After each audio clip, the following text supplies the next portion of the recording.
No, kung ato ang tan-aon, it ends the season of Lent. Kay ugmang adlaw, atuan ang sugdan ang atuan ang pagahimuon ug sugdan nato ang Easter Triduum. Ang tulo ka adlaw nga naglangkob sa usa ka kasaulugan nga nahimong usa ka pagpangandam alang sa pagsugat sa Pasko sa pagkabanhaw. No, sa kunayon tulo ka adlaw. Huwebes Santo, Biyernes Santo ug Sabado Santo. No, nga sa ato pa ako nang iyon usa ka kasaulugan, tulo ka adlaw apan usa ka kasaulugan. Nga nagpasabot ni nga niining Easter Triduum gihagit kita sa pagtambong gayud niining tulo ka mga kasaulugan. No, dili mahimo nga mupili lang tag-usa or mutambong lang tag-usa o duha or mutambong lang ta ini ka Biyernes Santo. Kundili kinahanglan, no? Ato agyon tambungan kay ang kining tulo ka adlaw usa ka kasaulugan sa nga gitawag og Easter Triduum alang sa pagpangandam sa pagkabanhaw sa ato nga Ginoo. Ug niining maong adlaw, niining maong Miyerkules, gitawag ni siya og Spy Wednesday.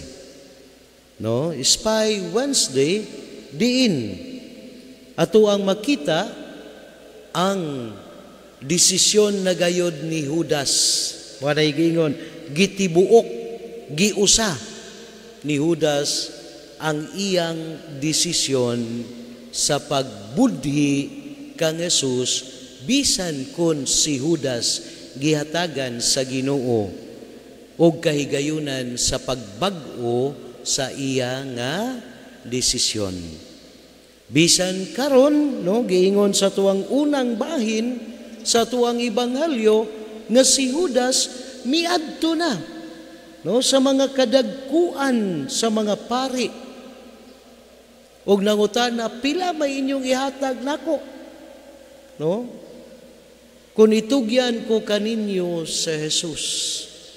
Og human niini ato ang makita nga si Judas niapil pa, no, sa pagpangaon uban sa ubang mga apostoles ug sa atong Ginoo. Ug kon atong pamalandungan sa Jesus nakigsalo pa kaniya gayud nga sa ato pa bisan kun giusana ni Judas ang iya nga desisyon, but still ang Ginoo naghatag gihapon niyag kahigayunan sa pagbag-o. Apan atong makita, no, nga si Jesus wala mamugos kang Judas. No? Naghatag siya noon sa gibuhat na Jesus ang paghatag, no, sa kahigayunan. Ang paghatag sa pagdapit sa pagbag-o nga na sa iyang desisyon, pagbag-o sa iya nga kinabuhi. No, mao na nga kun ato ang tan-awon dinha sa ato nga kinabuhi, no, si Jesus unsay iyang gibuhat dili ug wala gayud siya mamugos nga na sa tagsa-tagsa nato, kundili ang Ginoo nagtanyag kanato sa iyang walay katapusan nga pagdapit, naghatag kanato sa iyang way katapusang kahigayunan alang sa matag usa kanato. Apan bisan nining maong kahigayunan nga gihatag ni Jesus ngadto kang Judas, unsa may gibuhat ni Judas? Iyang gipadayon ang iya nga nahuna-hunaan ang pagbudi, pagbaligya kang Jesus.